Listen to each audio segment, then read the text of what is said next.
Price the Lord. കർത്താവായ യേശുക്രിസ്തുവിന്റെ നിസ്തുല്യമായ നാമത്തിൽ കടന്നു വന്ന എല്ലാ ദൈവജനത്തോടും യേശുക്രിസ്തുവിന്റെ വലിയ നാമത്തിലുള്ള സ്നേഹ വന്ദനത്തെ അറിയിക്കുന്നതിനെ കേൾക്കുന്ന എല്ലാ മാതാപിതാക്കൾ, സഹോദരി സഹോദരങ്ങൾ, കുഞ്ഞുങ്ങൾ ഏവർക്കും ക്രിസ്തീയ വന്ദനങ്ങളെ പ്രാരംഭമായി അറിയിക്കുന്നു. നമ്മുടെ ബൈബിൾ ക്ലാസിന്റെ മൂന്നാമത്തെ ദിവസത്തിലേക്ക്, അല്ലെങ്കിൽ മൂന്നാമത്തെ ബൈബിൾ ക്ലാസ്സിലേക്ക് നമ്മൾ ഇന്ന് സന്ധ്യാസമയം കടന്നു വന്നിരിക്കുകയാണ്. കഴിഞ്ഞ രണ്ട് ക്ലാസ്സുകളും വളരെ കാതലായ വിഷയങ്ങളൊക്കെ നമുക്ക് സംസാരിപ്പാൻ കർത്താവ് സഹായിച്ചു. പ്രാരംഭമായി ഇൻട്രൊഡക്ഷൻ ആയിരുന്നു ആദ്യത്തെ ക്ലാസ്സിൽ. രണ്ടാമത്തെ ക്ലാസ്സിൽ 1 മുതൽ 18 വരെ എടുക്കണമെന്ന് നമ്മൾ ഉദ്ദേശിച്ചു വന്നുവെങ്കിലും ഏകദേശം 14-ാമത്തെ വാക്യം വരെ നമുക്കത് ഗ്രഹിക്കുവാൻ കഴിഞ്ഞുള്ളൂ. 14 മുതൽ തുടർന്നുള്ള ഭാഗം, 1-ാം അധ്യായം അവസാനത്തെ വാക്യം 51-ാമത്തെ വാക്യം വരെ 1-ാം അധ്യായത്തിലുണ്ട്. അത് മുഴുവനും നമുക്ക് ശ്രദ്ധിക്കണമെന്നാണ് എൻ്റെ ആഗ്രഹമെങ്കിലും ഈ ബൈബിൾ ക്ലാസ്സിൽ ഒത്തിരി തിരക്ക് പിടിച്ചു പോയിട്ടും അധികം കാര്യമില്ലാത്തത് കൊണ്ട്, നമ്മൾ ഒത്തിരി സ്പീഡപ്പ് ആയിട്ട് പോയാൽ അത്രയും ഗ്രഹിക്കാൻ പറ്റാത്തത് കൊണ്ട് ഞാൻ ഒത്തിരി റഷ് ആകാതെ നമ്മളെ കൊണ്ട് പറ്റുന്ന അത്രയും മുമ്പോട്ട് പോകുവാൻ ഞാൻ ദൈവകൃപയിൽ ശരണപ്പെടുന്നു. നമ്മൾ 14-ാമത്തെ വാക്യം മുതലാണ് മുമ്പോട്ട് നോക്കുന്നത്. അതിന്റെ 14 മുതൽ 18 വരെയുള്ള വാക്യങ്ങൾ ഞാൻ വായിക്കാം. വചനം ജഡമായി തീർന്നു, കൃപയും സത്യവും നിറഞ്ഞവനായി നമ്മുടെ ഇടയിൽ പാർത്തു. ഞങ്ങൾ അവന്റെ തേജസ് പിതാവിൽ നിന്ന് ഏകജാതനായവന്റെ തേജസ്സായി കണ്ടു. യോഹന്നാൻ അവനെക്കുറിച്ച് സാക്ഷീകരിച്ചു, എന്റെ പിന്നാലെ വരുന്നവൻ എനിക്ക് മുൻപായി തീർന്നു, അവൻ എനിക്ക് മുൻപേ ഉണ്ടായിരുന്നു എന്ന് ഞാൻ പറഞ്ഞവൻ ഇവൻ തന്നെ എന്ന് വിളിച്ചു പറഞ്ഞു. അവന്റെ നിറവിൽ നിന്ന് നമുക്ക് എല്ലാവർക്കും കൃപമേൽ കൃപ ലഭിച്ചിരിക്കുന്നു. ന്യായപ്രമാണം മോശ മുഖാന്തരം ലഭിച്ചു, കൃപയും സത്യവും യേശുക്രിസ്തു മുഖാന്തരം വന്നു. ദൈവത്തെ ആരും ഒരു നാളും കണ്ടിട്ടില്ല. പിതാവിന്റെ മടിയിലിരിക്കുന്ന ഏകജാതനായ പുത്രൻ അവനെ വെളിപ്പെടുത്തിയിരിക്കുന്നു. Praise the Lord. വളരെ കാതലായ വേദഭാഗമാണ് നമ്മളോട് വായിച്ചത്. ഞാൻ കഴിഞ്ഞ ആഴ്ചയിൽ അവസാനം പറഞ്ഞു നിർത്തിയ 1-2 കാര്യങ്ങൾ കൂടി ഞാൻ ചേർത്ത് കണക്ട് ചെയ്ത് പറയാൻ ശ്രമിക്കാം. ഞാൻ അന്ന് പറഞ്ഞു, കഴിഞ്ഞ ഞായറാഴ്ച രണ്ടാമത്തെ നമ്മുടെ ക്ലാസ്സിൽ പറഞ്ഞു, യഹൂദന്മാരുടെ ഇടയിൽ 3 സ്കൂൾ ഓഫ് തോട്ട്സ് ഉണ്ടായിരുന്നു ഞാൻ പറഞ്ഞു. അത് വേഗത്തിൽ ഞാൻ ഒന്നുകൂടെ പറയും. ഏതൻസിൽ ഒരെണ്ണമുണ്ട്, ഗ്രീസിലെ ഏതൻസില്.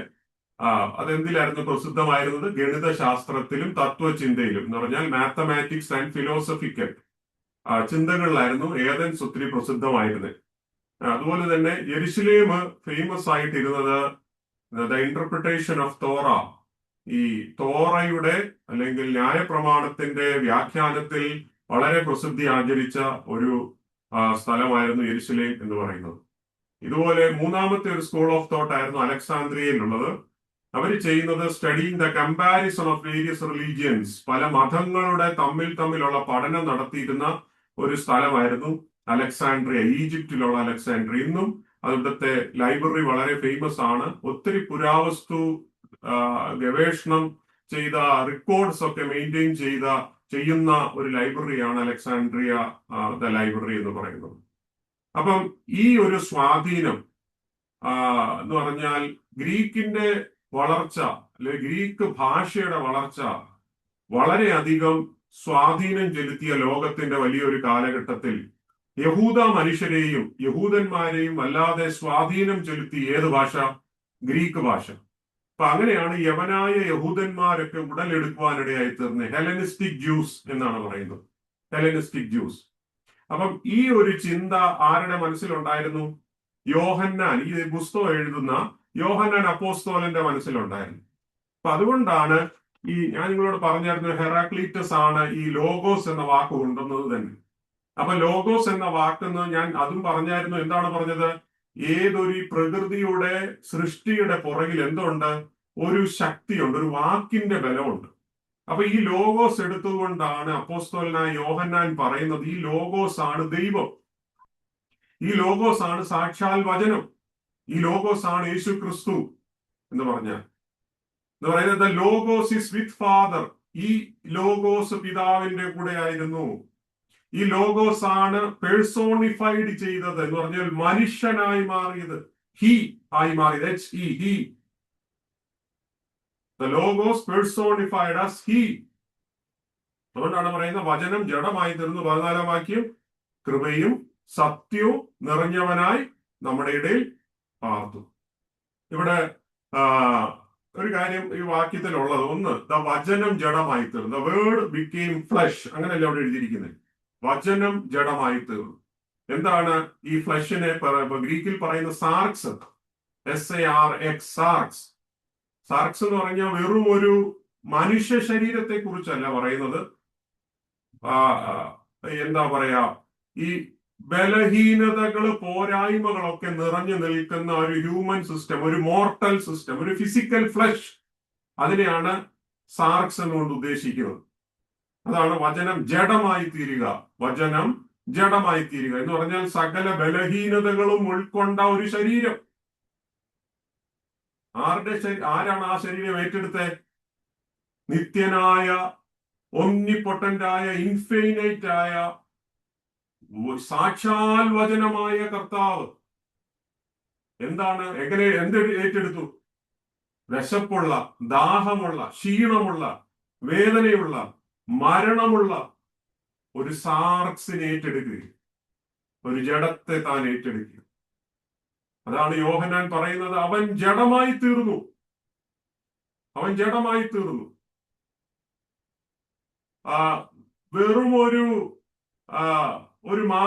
എന്താ പറയാ, ഒരു അരൂപിയായ ഒരു ഫ്ലഷ് എന്നല്ല, ഒരു ഏലിയൻ ഫ്ലഷ് എന്നല്ല. നമ്മൾ എങ്ങനെയാണോ ശരീരത്തിൽ വേദനകളും ഭാരങ്ങളും അനുഭവിക്കുന്നത്, അതേ അനുഭവത്തെ ഏറ്റെടുത്ത ഒരു ജഡാവതാരം. That is called incarnation. അതാണ് ഇൻകാർണേഷൻ, ജഡാവതാരം എന്ന് പറയുന്നത്. എന്ന് പറഞ്ഞാൽ എന്റെ ഉള്ളിലെ ഞാൻ എന്നതിനെ അറിയുന്ന ഒരു ദൈവമുണ്ട്. മനുഷ്യൻ എന്താണെന്ന് ഇപ്പൊ നമ്മൾ പറയും, നിങ്ങൾക്കൊന്നും എന്നെ അറിയത്തില്ല എന്ന് പറയത്തില്ല. എന്റെ ഭാരം എന്താണെന്ന് എനിക്കറിയാം, ആർക്കും എന്റെ മനസ്സിന്റെ വേദന അറിയത്തില്ല എന്നൊക്കെ നമ്മൾ പറയാറില്ലേ? ഈ അനുഭവത്തെ രുചിച്ചറിയുന്ന രീതിയിലുള്ള ജഡത്തെ യേശു കർത്താവ് ഏറ്റെടുത്തെന്ന്. ഞാൻ ക്ഷീണിതനാകുന്നത്, ഞാൻ വേദനയിലൂടെ കടന്നു പോകുന്നത്, അതേ അവസ്ഥയിൽ മനസ്സിലാകുന്ന ഒരു ജഡാവതാരം യേശു ക്രിസ്താവ് ഏറ്റെടുത്തു. എന്റെ സുഹൃത്ത് എന്നെ തള്ളിക്കളയുമ്പോൾ, എന്നെ ഒറ്റപ്പെടുത്തുമ്പോൾ, and the friend is betrayed me, അതിന്റെ വേദന എന്താണെന്ന് നമുക്കറിയാം അല്ലേ? നമ്മളെ സ്നേഹിച്ചവർ നമ്മളെ തള്ളുമ്പോൾ ആ വേദന അറിയുന്ന ഒരു ശരീരത്തിലേക്ക് യേശു കർത്താവ് കൺവേർട്ട് ചെയ്യുകയാണ്, ജഡാവതാരം ഏറ്റെടുക്കുകയും. നമ്മൾ സ്നേഹിക്കുന്ന ഒരുവൻ നമ്മെ വിട്ടുപോകുമ്പോൾ, നമ്മളെ സ്നേഹിച്ചൊരുവൻ ഈ ലോകത്തിൽ നിന്ന് നമ്മളെ വിട്ട് നഷ്ടമായി പോകുമ്പോൾ, മരണത്തിന്റെ വേദന എന്തെന്ന് നമ്മൾ പലപ്പോഴും ഓർക്കും. കർത്താവ്, ഇതെന്തൊരു പെയിനാണ്, ഞാൻ ഇത്രയും സ്നേഹിച്ച വ്യക്തി എന്നെ ഇട്ടേച്ചു പോയി, എന്റെ വേദന ആരും അറിയുന്നില്ലേ?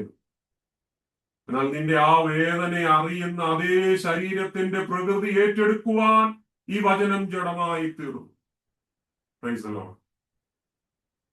അപ്പൊ അവൻ ഈ ജഡാവതാരം ഏറ്റെടുക്കുക എന്ന് പറഞ്ഞാൽ ഒരു സേഫ് ഡിസ്റ്റൻസിൽ നിന്നുകൊണ്ട് നിന്നെ മനസ്സിലാക്കുവാൻ എന്നുള്ള അർത്ഥമല്ല. ഉദാഹരണത്തിന് നമ്മൾ സാധാരണ പറയും, ഇപ്പൊ നമുക്ക് യാതൊരു ബന്ധവും ഇല്ലാത്ത ഒരു വ്യക്തിക്ക് എന്തെങ്കിലും പ്രയാസം വന്നാൽ നമ്മൾ ചിലപ്പം പറയാം, അയ്യോ കഷ്ടമായിപ്പോയി, വേദനയായിപ്പോയി. അതിലപ്പുറത്ത് നമുക്കൊരു ഫീലിംഗ് ഉണ്ടാകുന്നില്ല. ആഫ്രിക്കയിൽ കുറെ അനേക വ്യക്തി ജീവിതങ്ങൾ പട്ടിണിയും കൊണ്ട് മരിക്കുന്നുണ്ട്.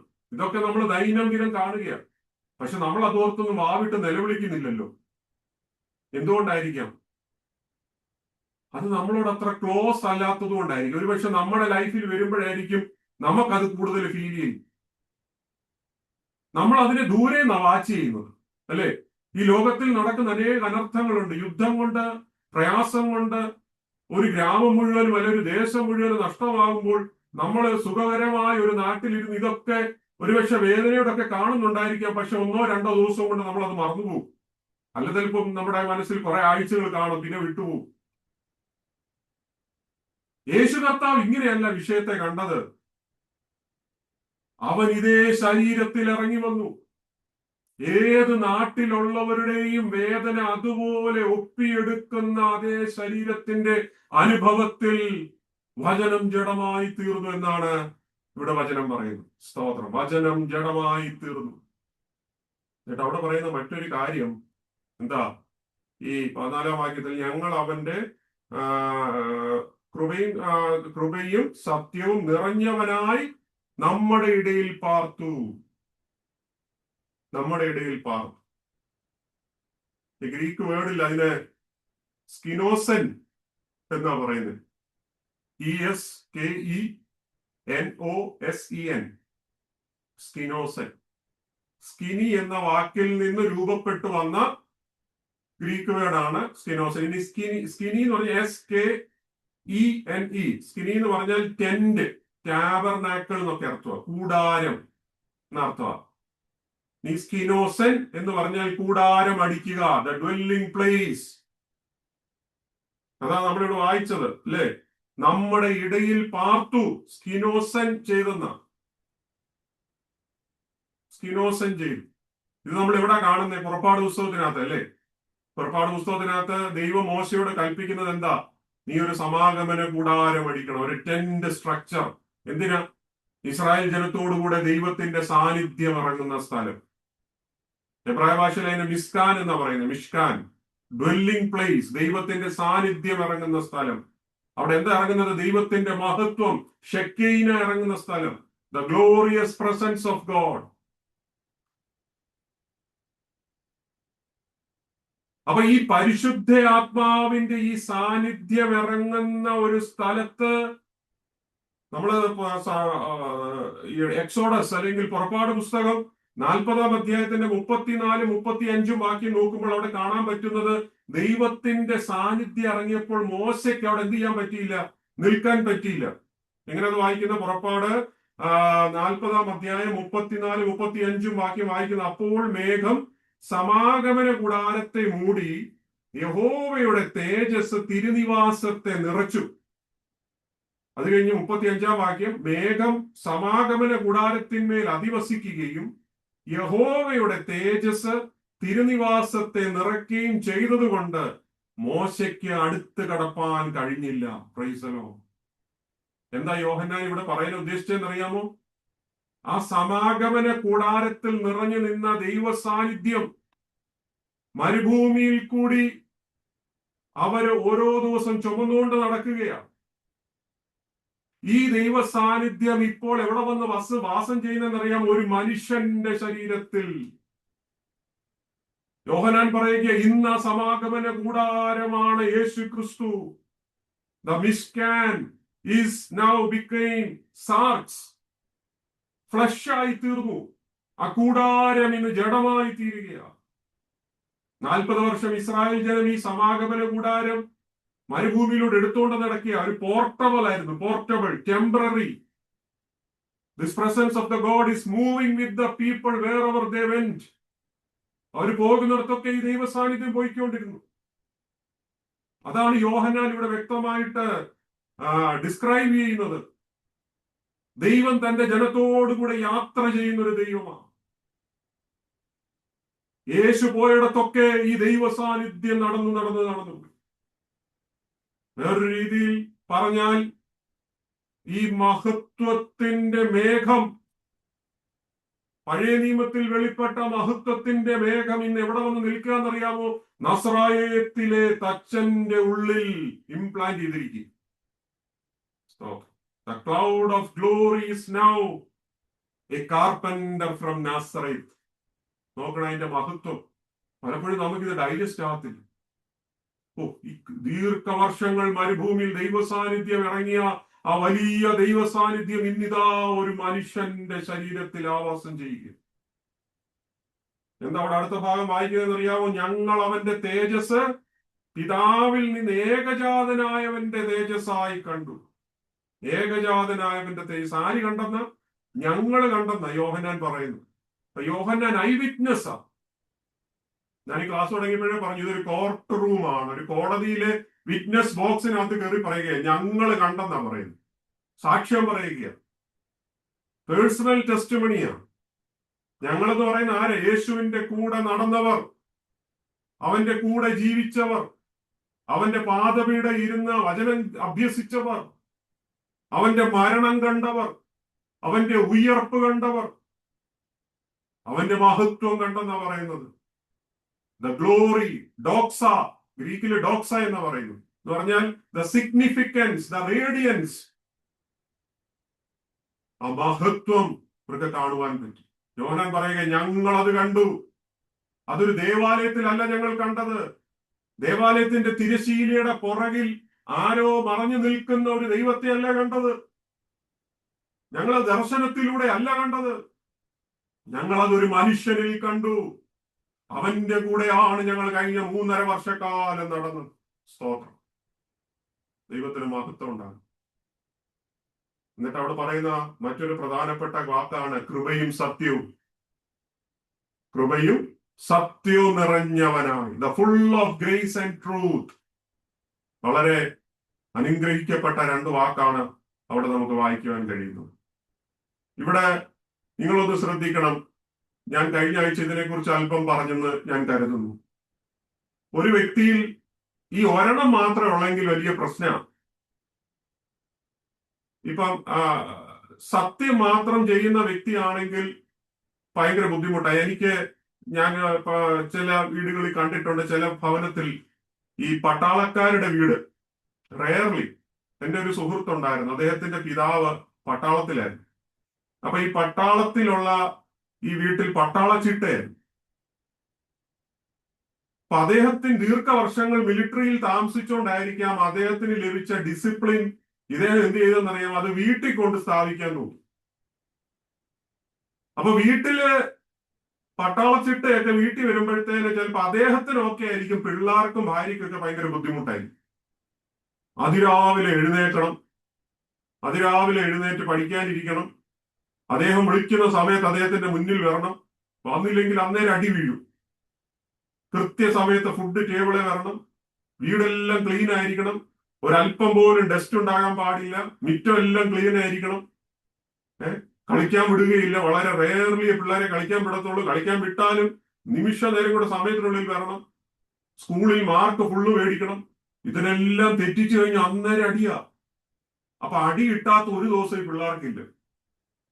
സംഭവം എന്താണെന്ന് ചോദിച്ചാല്, ഇദ്ദേഹം ട്രൂത്ത് മാത്രമേ ചെയ്യുന്നുള്ളൂ. അത് നല്ലതിനു വേണ്ടി ചെയ്യുക. പക്ഷെ എന്നാ പ്രശ്നം? കമ്പാഷൻ ഇല്ല. അതുകൊണ്ട് പിള്ളേരുടെ ഹൃദയങ്ങളിൽ മുറിവ് മാത്രമേ ഉള്ളൂ. വൂൺസ് മാത്രമേ ഉള്ളൂ. സ്കൂളിൽ വന്നു കഴിഞ്ഞാൽ അപ്പനോട് ഭയങ്കര ദേഷ്യമാണ്. മകളുടെ പപ്പയെ, വല്ലാത്തൊരു പപ്പയെ, എങ്ങനെയെങ്കിലും ഒന്ന് വീട്ടിൽ നിന്ന് പോയാൽ മതിയെ. എന്താണെന്നറിയാം? അടി മാത്രമേ ഉള്ളൂ. ചെറിയ തെറ്റ് കണ്ടാലും അടിച്ചുകൊണ്ടിരിക്കും. സ്തോത്രം. എന്നാൽ വേറൊരു വീട് എനിക്കറിയാം. അവിടുത്തെ ഒരു പ്രശ്നം എന്ന് പറഞ്ഞാൽ സത്യമില്ല, ഗ്രേസ് മാത്രമേ ഉള്ളൂ. എന്ന് പറഞ്ഞാൽ സ്നേഹം മാത്രമേ ഉള്ളൂ. ഈ പിള്ളേർ എന്ത് കാണിച്ചാലും അടിക്കത്തില്ല, വഴക്ക് പറയത്തില്ല. എവിടെ ചെന്നാലും പ്രശ്നം. ഒരു വീട്ടിൽ ചെന്നാൽ അവിടുത്തെ ആ സാധനം വലിച്ചിടുന്നു, ഈ സാധനം വലിച്ചിടുന്നു. ചർച്ചിൽ ചെന്നാൽ അങ്ങോട്ട് ഓടുന്നു, ഇങ്ങോട്ട് ഓടുന്നു. അപ്പൻ അങ്ങ് ചിരിച്ചോണ്ടിരിക്കുക, അമ്മയും ചിരിച്ചോണ്ടിരിക്കുക. ഓ, പിള്ളേരല്ലേ, സാരമില്ല, അതൊക്കെ വിട്ടുകള അല്ലേ. പിള്ളേരെ അവരവരുടെ വഴിക്കഴിച്ചു വിട്ടിരിക്കുക. തന്മൂലം എന്താ പറ്റുന്നതെന്ന് അറിയാമോ? ഡിസ്ട്രക്ഷനിലേക്ക് പോയിക്കൊണ്ടിരിക്കുക തലമുറ. അനുസരണക്കേടിലേക്ക് പോകും. സമൂഹത്തിന് കൊള്ളാകാത്തവരായി തീരും, പാപികളായി തീരുകയാണ്. പക്ഷെ ഇവിടെ പറഞ്ഞിരിക്കുന്ന വാക്ക് നിങ്ങൾക്കറിയാമോ? കൃപയും സത്യവും നിറഞ്ഞവനായി. യേശു കർത്താവ് ഇത് രണ്ടും കൂടെ ഹോൾഡ് ചെയ്തോണ്ടാ വരുന്നത്. സ്തോത്രം. നമ്മുടെ ജീവിതത്തിൽ ഒരു വീഴ്ചകൾ വരുമ്പോൾ, തെറ്റുകൾ വരുമ്പോൾ അവൻ നമുക്ക് ബാലശിക്ഷ നൽകുന്നു എന്ന് മാത്രമല്ല, നിന്നെ തകർത്ത് കളയുവാൻ ഇടവരാതെ വേണം. നീ വീണുപോകാതെ, നിരാശപ്പെട്ടു പോകാതെ, നിന്നെ തോളിൽ കരം വെച്ച് നിന്നെ ആശ്വസിപ്പിക്കുന്ന, നിനക്ക് ചുമ്മരം തരുന്ന, സ്വർഗീയ സ്നേഹം നൽകുന്ന ഒരു ദൈവ സ്നേഹം കൂടെ നിന്റെ മേലുണ്ടെന്നുള്ളത് വളരെ പ്രസക്തമായ ഒരു കാര്യം. അവൻ കമ്പാഷൻ മാത്രമല്ല, അവൻ എന്നെ ട്രാൻസ്ഫോർമേഷനും കൂടെ ചെയ്യുകയാണ്. സത്യത്തിലൂടെ അവൻ എന്നെ ട്രാൻസ്ഫോർമേഷൻ ചെയ്യുന്നതിനോടൊപ്പം അവന്റെ മാറ്റമില്ലാത്ത ദൈവകൃപയാൽ അവൻ എന്നെ ആഴമായി സ്നേഹിക്കുകയും കൂടെ. അപ്പൊ കർത്താവ് എനിക്ക് ബാലശിക്ഷ നൽകുമ്പോൾ ഒരു കാര്യം എനിക്ക് ഉറപ്പാണ്, അവൻ എന്നെ ഇടിച്ച് തള്ളിക്കളയാനല്ല, അവനെന്നെ ഇല്ലാതാക്കാനല്ല. സ്തോത്രം. എന്റെ വേദനയിൽ അവൻ എനിക്ക് ആശ്വാസം കൊടുത്തിരുന്നുണ്ട്. ആരുമില്ലാത്ത സമയത്ത് അവൻ എന്റെ കരം പിടിക്കുന്നുണ്ട്. ഞാൻ കരയുമ്പോൾ എന്റെ കണ്ണുനീര് ഒപ്പുന്നുണ്ട്. ഹല്ലേലൂയ. എന്റെ വേദനകളിൽ, എന്റെ ഭാരങ്ങളിൽ എന്റെ അടുത്ത് വന്ന് എനിക്ക് ആശ്വാസത്തിന്റെ വാക്ക് തരുന്നുണ്ട്. സ്തോത്രം. ഇതാണ് ദൈവത്തിന്റെ സ്നേഹം. അതുകൊണ്ടാണ് കൃപ എന്ന വാക്ക് ആദ്യം ചേർത്തത്. സ്തോത്രം. പലരും വിചാരിക്കും ഇവൻ അടിക്കുന്ന ദൈവമാണോ നച്ചുവി. നോ, അടിക്കുന്ന ദൈവവുമല്ല, ഇവൻ കൃപയുള്ള ദൈവം കൂടെ. ദൈവത്തിന് മഹത്വം ഉണ്ടാകും. സ്തോത്രം. നമ്മൾ പലപ്പോഴും ഈ ബുർജ് ഖലീഫയിലും ഈഫിൽ ടവറും ഒക്കെ കാണുമ്പോൾ, അല്ലെങ്കിൽ ഏതെങ്കിലും രാജാക്കന്മാരെ കാണുമ്പോൾ, അല്ലെങ്കിൽ നമ്മുടെ ഒരു പോപ്പുലർ ഫാന്, ചിലർക്ക് സിനിമാ നടന്മാരായിരിക്കും, ചിലർക്ക് മന്ത്രിമാരായിരിക്കും, ചിലർക്ക് വലിയ കൂടിയ പാസ്റ്റർമാരായിരിക്കും, ആരെങ്കിലുമൊക്കെ അവരുടെ ലൈഫിൽ ഫാനുകൾ കാണും, അല്ലേ? Popular fans. ഇവരെയൊക്കെ കാണുമ്പോൾ ഒരുപക്ഷെ നമ്മുടെ ഉള്ളിൽ ഒരു അമ്പരപ്പുളവായേക്കാം. അതിനപ്പുറത്ത് നമുക്ക് എന്തെങ്കിലും സന്തോഷമുണ്ടോ? ഒരാളെ കണ്ടു, വലിയൊരു മനുഷ്യനെ കണ്ടു, കൈ കൊടുക്കാൻ പറ്റി, അല്ലെങ്കിൽ ഒരു ഫോട്ടോ എടുക്കാൻ പറ്റി. ഇതിൽ കൂടിയ അവകാശമൊന്നും നമുക്കില്ല ആ വ്യക്തിയിൽ അല്ലെങ്കിൽ ആ സ്ഥലത്ത്, അല്ലേ? നമ്മള് അമേരിക്കയിലെ വലിയൊരു സ്ഥലത്ത് പോയി, ഏറ്റവും ഫേമസ് ആയിട്ട് സ്ഥലത്ത് പോയിട്ടുണ്ടെങ്കിൽ ഇതെല്ലാം കണ്ടു, ഓക്കെ, അടുത്ത ടിക്കറ്റിന് തിരിച്ച് വീട്ടിൽ വരണം. അതിലപ്പുറത്ത് നമുക്കൊരു അവകാശവും അതിലില്ല. എന്നാൽ ഇവിടെ എന്താ വായിച്ചെന്നറിയാമോ? വചനം ജഡമായി തീർന്നു, കൃപയും സത്യവും നിറഞ്ഞവനായി നമ്മുടെ ഇടയിൽ പാർത്തു. എന്താ മനസ്സിലായെന്നറിയാമോ? ഈ മഹാനായ വ്യക്തിയെ അവൻ ഇനി മുതൽ, ഞാൻ അവനെ കണ്ട നാൾ മുതൽ, അവനെ സ്വന്തം രക്ഷിതാവായി സ്വീകരിച്ച നാൾ മുതൽ അവൻ എന്റേതായി തീരുകയാ. സ്തോത്രം. ഞാൻ ഈഫിൽ ടവർ കണ്ട അനുഭവമല്ല എനിക്കുള്ളത്. ഞാൻ ബുർജ് ഖലീഫ കണ്ട അനുഭവമല്ല എനിക്കുള്ളത്. ഒരു രാജാക്കന്മാരെ കണ്ട അനുഭവമല്ല ഉള്ളത്. അവരെയൊക്കെ കണ്ടു കഴിഞ്ഞാൽ ഒരു ഫോട്ടോ എടുത്തേച്ച് ബൈ പറഞ്ഞ് ഞാൻ പോകും. എന്നാൽ ഈ വചനത്തിന്റെ പ്രത്യേകത, ഇവനെ ഞാൻ ഉള്ളത്തിൽ സ്വീകരിച്ചത് മുതൽ അവൻ എന്റെ സ്വന്തമായി തീരുകയാണ്. സ്തോത്രം. ഇതാണ് സുവിശേഷത്തിന്റെ മഹത്വം. അതുകൊണ്ടാണ് വചനം പറയുന്നത്, ഞങ്ങൾ അവന്റെ മഹിമ കണ്ട സാക്ഷികൾ. സ്തോത്രം. നമ്മള് വെളിപ്പാട് പുസ്തകം നിങ്ങൾ പ്രത്യേകം ശ്രദ്ധിക്കണം. വെളിപ്പാട് പുസ്തകത്തിൽ യോഹന്നാൻ തന്റെ വെളിപ്പാടിൽ കാണുന്നത്, സ്തോത്രം, 1-ാം അധ്യായം അതിന്റെ 12 മുതൽ 17 ആദ്യം വരെ, അതിവിടെ ഇങ്ങനെയാ കാണുന്നത്. യേശുവിന്റെ ചില ദർശനം കാണിക്കുക. എന്താ കാണുന്നത് അറിയാം? 7 പൊൻ നിലവിളക്കുകളുടെ നടുവിൽ ഉലാവുന്നവൻ, മാറത്ത് പൊൻകച്ച കെട്ടിയവൻ, മനുഷ്യപുത്രനോട് സദൃശനായവൻ, തലയിലും തലമുടിയും വെളുത്ത പഞ്ഞി പോലും ഹിമത്തോടും വെള്ളയും, കണ്ണ് അഗ്നിജ്വാലയ്ക്കൊത്തതും, കാല് ഉലയിൽ ചുട്ട് പഴിപ്പിച്ചതും, വെള്ളോടിന് സദൃശവും, അവന്റെ ശബ്ദം പെരുവെള്ളത്തിൻ ഇരച്ചിൽ പോലെയും, അവന്റെ വലം കൈയിൽ 7 നക്ഷത്രം, അവന്റെ വായിൽ നിന്ന് മൂർച്ചയേറിയ ഇരുവായ്ത്തലയുള്ള വാള്, അവന്റെ മുഖം സൂര്യൻ ശക്തിയോടെ പ്രകാശിക്കുന്നത് പോലെ. ഇതെല്ലാം കണ്ടപ്പോൾ യോഹന്നാൻ മരിച്ചവനെ പോലെയായി. എന്താ മരിച്ചവനെ പോലെ ആകാൻ ഒരു കാരണമെന്നറിയാമോ?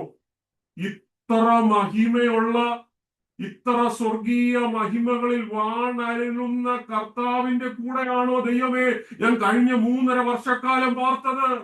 ഹല്ലേലൂയ. ഈ യേശുവിന്റെ മാറോട് ചാരിയിരുന്നവൻ പറയുക, ഈ മഹിമയുള്ള യേശുവിന്റെ മാറിലാണോ ഞാൻ കഴിഞ്ഞ 3.5 വർഷക്കാലം ചാരിയിരുന്നത്? ഇവന്റെ പാദങ്ങളാണോ ഞാൻ കഴുകിയത്?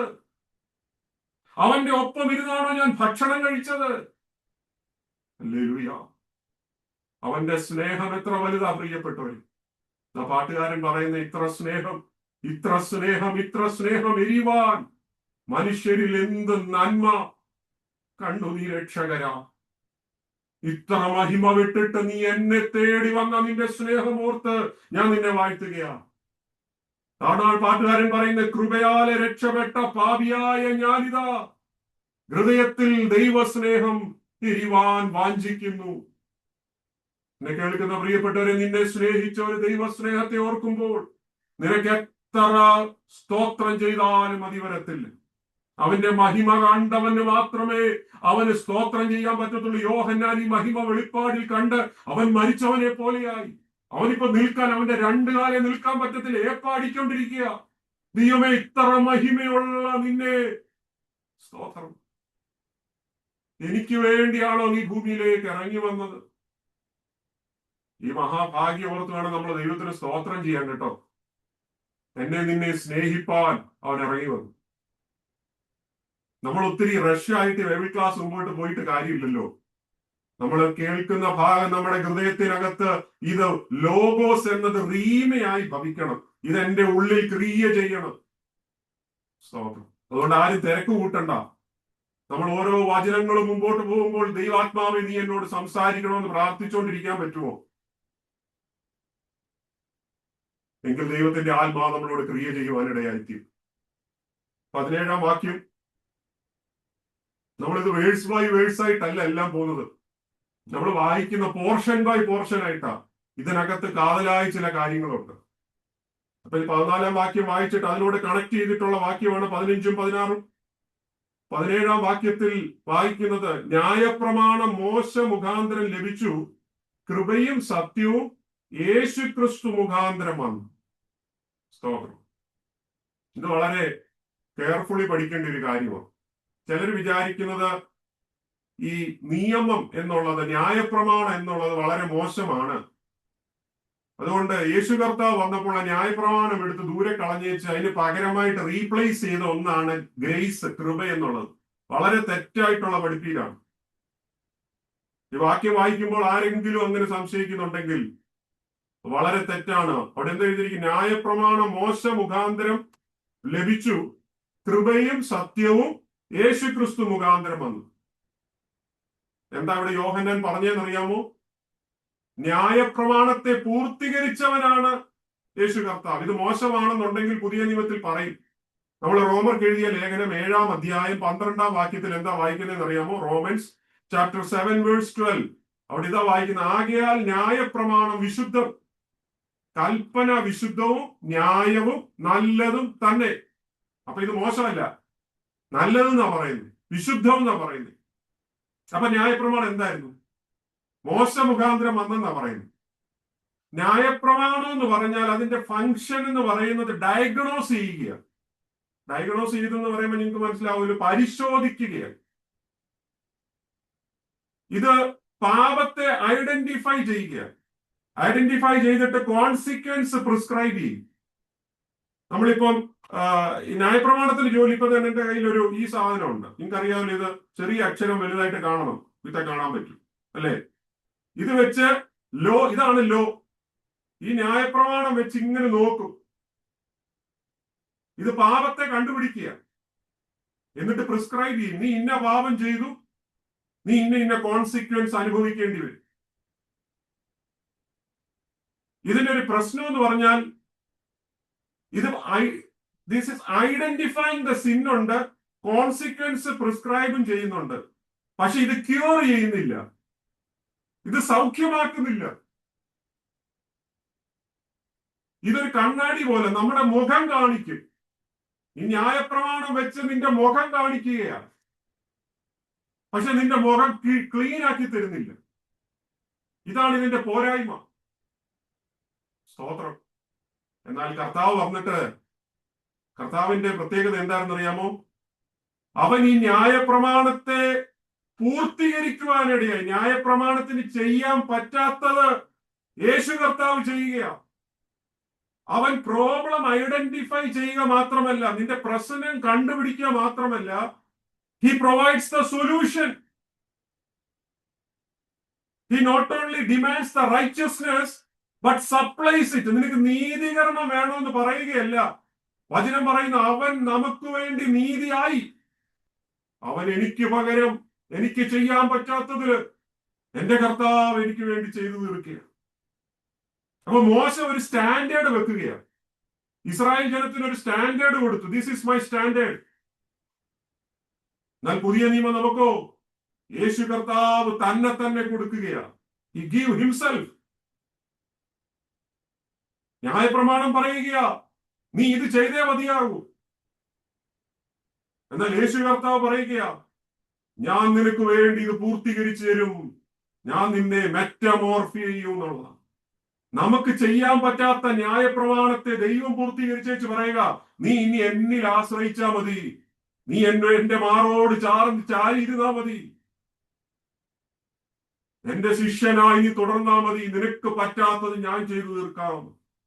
ഒരു മനുഷ്യന്റെ സ്വഭാവത്തെ രൂപപ്പെടുത്തുന്ന, മെറ്റമോർഫി ചെയ്യുന്ന ഒരു ദൈവസ്നേഹമാണ് ക്രിസ്തുവിന്റെ സ്നേഹം. സ്തോത്രം. കൃപയും സത്യവും യേശു ക്രിസ്തു മുഖാന്തരം വന്നു. അതാ പ്രിയപ്പെട്ടവരെ, നമുക്ക് ഇനി ദൈവസ്നേഹത്തിൽ നിലനിൽക്കുവാൻ ദൈവം കൃപ നൽകും. സ്തോത്രം. 18-ാം വാക്യം ഇങ്ങനെ വായിക്കുന്നത്, ദൈവത്തെ ആരും ഒരു നാളും കണ്ടിട്ടില്ല, പിതാവിന്റെ മടിയിലിരിക്കുന്ന ഏകജാതനായ പുത്രൻ അവനെ വെളിപ്പെടുത്തിയിരിക്കുന്നു. Praise the Lord. ഇവിടെ നമുക്ക് അവനെ വെളിപ്പെടുത്തിയിരിക്കുന്നു. തമിഴിലെ ബൈബിളൊക്കെ നിങ്ങൾ നോക്കിക്കോണം. ആ ഭാഗങ്ങളൊക്കെ അതുപോലെ മാർക്ക് ചെയ്യേണ്ടിയൊക്കെ നിങ്ങൾ മാർക്ക് ചെയ്യുക.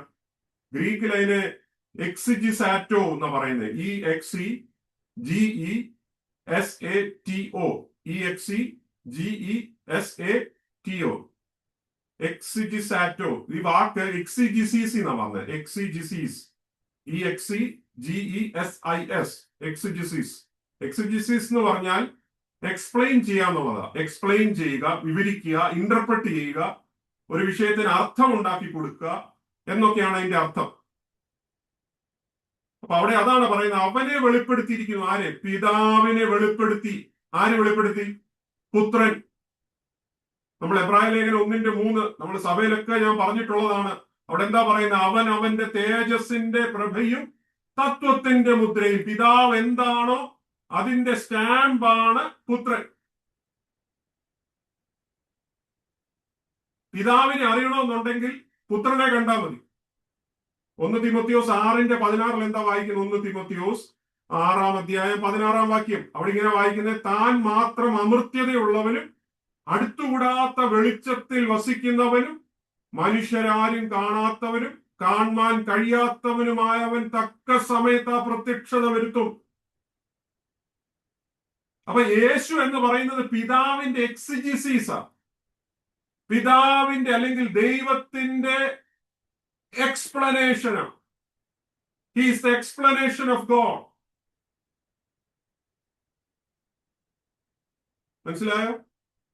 ദൈവം എന്താണെന്ന് അറിയണമെന്നുണ്ടെങ്കിൽ യേശുവിനെ നോക്കിയാൽ മതി. ഒരു പാപിയെ കുറിച്ച് ദൈവത്തിന്റെ കൺസെപ്റ്റ് എന്താണെന്ന് അറിയണമെന്നുണ്ടെങ്കിൽ, ഞാൻ പറയുന്നത് ഒന്നുകൂടി ശ്രദ്ധിച്ചു കേൾക്കണം.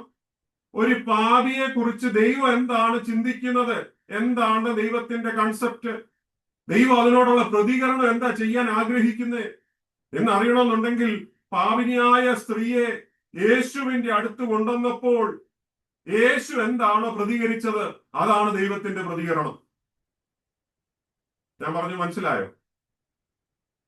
ഒരു പാപിയോടുള്ള ദൈവത്തിന്റെ മനോഭാവം അറിയണമെന്നുണ്ടെങ്കിൽ ഇവിടെ നോക്കണം, യേശുവിനെ നോക്കിയാൽ മതി. ഇനിയും ഹിപ്പോക്രസി, കപടഭക്തിക്കാരനായ പരീശന്മാരെ കുറിച്ച് ബൈബിളിൽ പറയുന്നുണ്ട്. ഇവരെ കുറിച്ചുള്ള ദൈവത്തിന്റെ മനോഭാവം എന്താണെന്ന് അറിയണോ? നമ്മൾ പുതിയ നിയമത്തിൽ സുവിശേഷങ്ങളിൽ വായിക്കുന്നുണ്ട് ഈ കപടഭക്തിക്കാരെ കുറിച്ച് യേശു കർത്താവിന്റെ പരാമർശങ്ങളൊക്കെ നമുക്ക് ഏവർക്കും അറിയാവുന്ന ഭാഗങ്ങളാ. അവരെ റിബ്യൂക്ക് ചെയ്യുന്ന ഭാഗങ്ങളെല്ലാം നമ്മൾ വായിച്ചിട്ടുള്ളതാ. യേശു എങ്ങനെയാണോ അതിനോട് പ്രതികരിച്ചത്, അതാണ് ദൈവത്തിന്റെ പ്രതികരണം. ഇനി ഒരുവൻ വേദനയിൽ കടന്നു പോകുമ്പോൾ, മാനസികമായി തകർന്നു പോകുമ്പോൾ, അവനെ കുറിച്ച് നിരാശപ്പെടുന്ന, വേദനപ്പെടുന്ന, ഭാരപ്പെടുന്ന ഒരു കുടുംബത്തോടുള്ള ബന്ധത്തിൽ, ഒരു വ്യക്തി ജീവിതത്തോടുള്ള ബന്ധത്തിൽ ദൈവത്തിന്റെ കാഴ്ചപ്പാട് എന്താണെന്ന് അറിയണമെന്നുണ്ടെങ്കിൽ ലാസറിന്റെ കല്ലറയിൽ പോയി നോക്കണം. അവിടെ പുറത്ത് ഇതാ ഈ കല്ലറയുടെ വെളിയിൽ കണ്ണുനീർ വാർക്കുന്ന ഒരു യേശുവിനെ നിങ്ങൾക്ക് കാണാൻ പറ്റും. അതാ ദൈവത്തിന്റെ കാഴ്ചപ്പാട്. എന്ന് പറഞ്ഞാൽ എന്റെ വേദനയിൽ എന്നോട് പങ്കുചേരുന്ന ഒരു ദൈവം.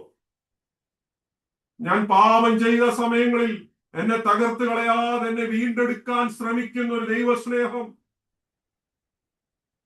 എന്നിൽ കപടഭക്തി വന്നു കഴിഞ്ഞാൽ എന്നെ ശകാരിക്കുന്ന, എന്നെ ശിക്ഷയിലൂടെ കടത്തിവിട്ട് എന്നെ നന്നാക്കാൻ ശ്രമിക്കുന്ന, എന്നെ ഉപദേശിക്കുന്ന ഒരു ദൈവസ്നേഹം. തിരുവെഴുത്തിലുള്ള പിതാവിനെ അറിയണമെന്നുണ്ടെങ്കിൽ വചനം പറയുക ഈ പുത്രനെ നോക്കിയാൽ മതി. നമ്മൾ യോഹന്നാന്റെ സുവിശേഷം മുമ്പോട്ട് പഠിക്കുമ്പോൾ നമുക്ക് മനസ്സിലാവും 14-ാം അധ്യായത്തിലൊക്കെ 8-9 വാക്യത്തിൽ ഫിലിപ്പോസ് അവനോട് ചോദിക്കുന്നുണ്ട്, കർത്താവേ, ഞങ്ങൾക്ക് പിതാവിനെ ഒന്ന് നീ ഒന്ന് കാണിച്ചു തരണം. യേശു എന്താ പറഞ്ഞത്? ഫിലിപ്പോസ്, ഇത്രയും കാലം ഞാൻ നിന്നോട് കൂടെ ഇരുന്നിട്ട് നിനക്ക് ഇതൊന്നും അറിയില്ലേ? നീ എന്നെ കണ്ടിട്ടുണ്ടെങ്കിൽ പിതാവിനെ കണ്ടിരിക്കുന്നെന്ന് എന്റെ അർത്ഥം. സ്തോത്രം. കർത്താവ് പറയുക, നീ എന്നെ കണ്ടിട്ടുണ്ടോ? പിതാവിനെ നീ കണ്ടെന്ന്. എന്നെ കേൾക്കുന്ന പ്രിയപ്പെട്ട ഒരു ദൈവം ആരാ നിങ്ങൾക്ക് അറിയണോ? Look at Jesus. Look at Jesus. അവനാണ് സാക്ഷാൽ ദൈവം. സ്തോത്രം. ഹല്ലേലൂയ. അധികം ഇനി ആ ഭാഗത്ത് നിന്ന് വിശദീകരിക്കാൻ ഞാൻ താല്പര്യപ്പെടുന്നില്ല. സ്തോത്രം. നമുക്ക് തുടർന്ന് ഇനിയുള്ളത് 19 മുതൽ 51 വരെയുള്ള വേദഭാഗങ്ങളാണ് നമുക്ക് ശ്രദ്ധിക്കേണ്ടത്. ഇതിന്റെ ഈ ഭാഗവും പല പോർഷൻസ് ആയിട്ടാണ് തിരിച്ചിരിക്കുന്നത്. നമുക്ക് ആദ്യത്തെ 19 മുതൽ 28 വരെയുള്ള വാക്യങ്ങൾ, 10 വാക്യങ്ങൾ നമുക്കൊന്ന് ശ്രദ്ധിക്കാം. 19 മുതൽ 28 വരെ. 19-ാം വാക്യം ഇങ്ങനെയാണ്: നീ ആർ എന്ന് യോഹന്നാനോട് ചോദിക്കേണ്ടതിന് യഹൂദന്മാർ യെരുശലേമിൽ നിന്ന് പുരോഹിതന്മാരെയും ലേവ്യരെയും അവന്റെ അടുക്കൽ അയച്ചപ്പോൾ അവന്റെ സാക്ഷ്യം എന്തെന്നാൽ അവൻ മറുക്കാതെ ഏറ്റുപറഞ്ഞു, ഞാൻ ക്രിസ്തു അല്ല എന്ന് ഏറ്റുപറഞ്ഞു. പിന്നെ എന്ത്? നീ ഏലിയാവോ എന്ന് അവനോട് ചോദിച്ചതിന് അല്ല എന്ന് പറഞ്ഞു. നീ ആ പ്രവാചകനോ എന്നതിന് അല്ല എന്നവൻ ഉത്തരം പറഞ്ഞു. അവർ അവനോട്, നീ ആരാകുന്നു?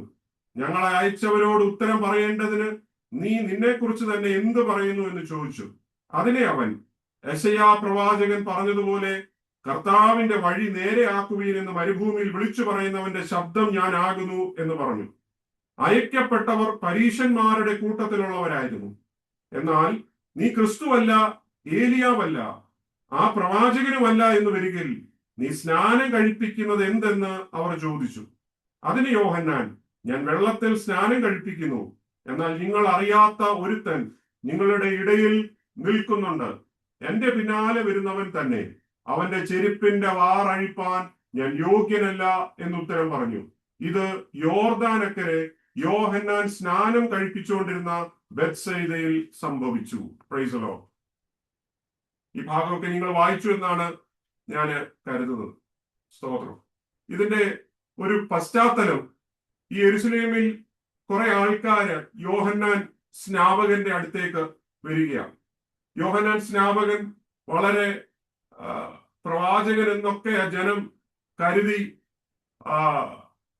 ചിലർ അദ്ദേഹത്തെ മശീഹ എന്ന് കരുതി.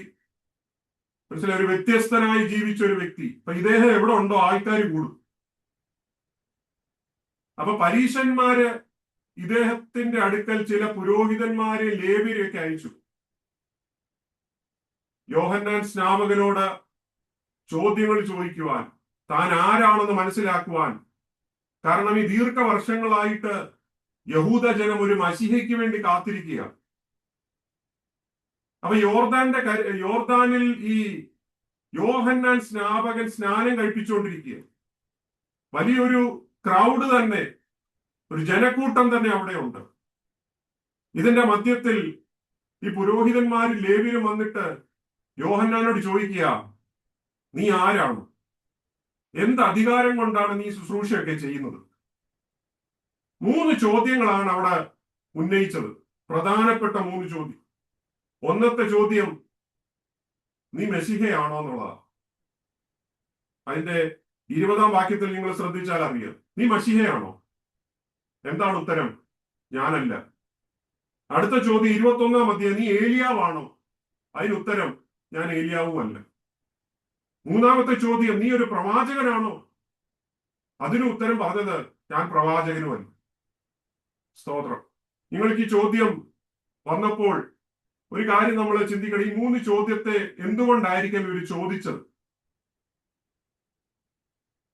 ഇവർ ചോദിക്കാൻ ചില കാരണങ്ങളുണ്ട്. പഴയ നിയമ പ്രവാചകന്മാർ ചില വചനത്തിനകത്ത് പറയുന്നുണ്ട്. അതിന്റെ അടിസ്ഥാനത്തിൽ അവർ ഈ ചോദ്യം ചോദിച്ചത്. ഒന്ന് ചോദിച്ചത്, നീ ക്രിസ്തു ആണോ അല്ലെ മശീഹയാണോ എന്നാ. കാരണം അവർക്ക് മീഖ എന്നൊരു പ്രവാചകൻ ഉണ്ടായിരുന്നു. ഈ മീഖ പ്രവാചകൻ ഒരു പ്രവചനം നടത്തിയിട്ടുണ്ട് 5-ാം അധ്യായം 2-ാം വാക്യത്തിൽ. അവിടെ എന്താ പറയുന്നതെന്ന് അറിയാമോ? നീയോ ബേത്ലഹേം എഫ്രാത്തെ, നീ യഹൂദ സഹസ്രങ്ങളിൽ ചെറുതായിരുന്നാലും ഇസ്രായേലിന് അധിപതി ആയിരിക്കുന്നവൻ എനിക്ക് നിന്നിൽ നിന്ന് ഉത്ഭവിച്ചു വരും. അവന്റെ ഉത്ഭവം പണ്ടേ ഉള്ളതും പുരാതനമായതും തന്നെ. ഈ പ്രവചനം ഇവരുടെ മനസ്സിൽ കിടക്കുകയെ, ഓരോ യഹൂദന്റെ മനസ്സിലും. അപ്പൊ ഇങ്ങനത്തെ സമൂഹത്തിൽ ഒരു വ്യത്യസ്തനായ ഒരു വ്യക്തി എഴുന്നേൽക്കുമ്പോൾ അവര് പെട്ടെന്ന് ആരായുകയാണ്, ഇവനാണോ മശിഹ? അപ്പൊ ഒരു കൂട്ടം യഹൂദ ജനത്തിന്റെ മനസ്സിൽ മശിഹ വരൂ എന്നുള്ള ചിന്ത വളരെ ശക്തമായിട്ട് നിന്നിരുന്നു. ഇതറിയാൻ വേണ്ടിയാണ് യോഹന്നാൻ സ്നാപകനോട് ചോദിക്കുന്നത്, നീ മശിഹയാണോ? അവൻ അപ്പാടെ തള്ളി, നോ, ഞാനല്ല മശിഹ. പിന്നെ അടുത്ത ചിന്ത, ഇനി ഇത് ഏലിയാവാണോ? കാരണം ദീർഘവർഷങ്ങളായി ഇവർക്ക് ഈ പ്രവചനത്തിനകത്ത് ചില സംശയങ്ങളുണ്ട്. ഒന്നീ മശിഹയായിരിക്കും, ഇനി വരാൻ പോകുന്ന ആരാന്ന് ഇവർക്കൊരു ക്ലിയർ പിക്ചർ കിട്ടുന്നില്ല. ഒന്നെങ്കിൽ മശിഹയായിരിക്കും, അല്ലെങ്കിൽ ഇനി അന്ന് സ്വർഗത്തിൽ പോയ ഏലിയാവ് വീണ്ടും വരുന്നതാണോ? ഇനി അതുമല്ല, ഏതെങ്കിലും പ്രവാചകന്മാരാണോ? അപ്പൊ ഇങ്ങനത്തെ 3 പഠിപ്പിക്കലുകൾ അല്ലെങ്കിൽ 3 ചിന്തകൾ യഹൂദന്മാരുടെ ഇടയിൽ പല ഗ്രൂപ്പുകളിൽ ഉണ്ടായിരുന്നു. ചില ഗ്രൂപ്പുകൾ വിശ്വസിച്ചിരുന്നത് ഇത് മശിഹ തന്നെ വരുമെന്ന. ചില ഗ്രൂപ്പുകൾ വിശ്വസിക്കുന്നത് ഇത് ഏലിയാവായിരിക്കും വരുമെന്ന. മറ്റു ചില ഗ്രൂപ്പുകൾ വിശ്വസിക്കുന്ന ഇവ രണ്ടുമല്ല, ഒരു പ്രവാചകനായിട്ട് വരുമെന്ന. അതുകൊണ്ടാണ് ഈ 3 ചോദ്യം ഇവിടെ വന്നത്. മലാക്കി പ്രവാചകനും അവരുടെ കൂട്ടത്തിൽ ചെറിയ പ്രവാചകന്മാരുടെ ഗണത്തിൽ ശ്രേഷ്ഠനാണ്. 4-ാം അധ്യായം 5-ാം വാക്യം, മലാക്കി 4:5.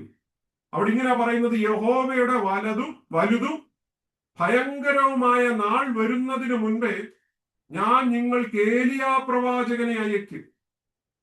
ഏലിയാ പ്രവാചകൻ. അപ്പൊ ഇവരുടെ മനസ്സിൽ ആരാണ്? ഇനി ഏലിയാവാണോ എന്നുള്ള രീതിയിലാണ് ചോദിക്കുന്നത്. ഏലിയാവ് വീണ്ടും വന്നോ?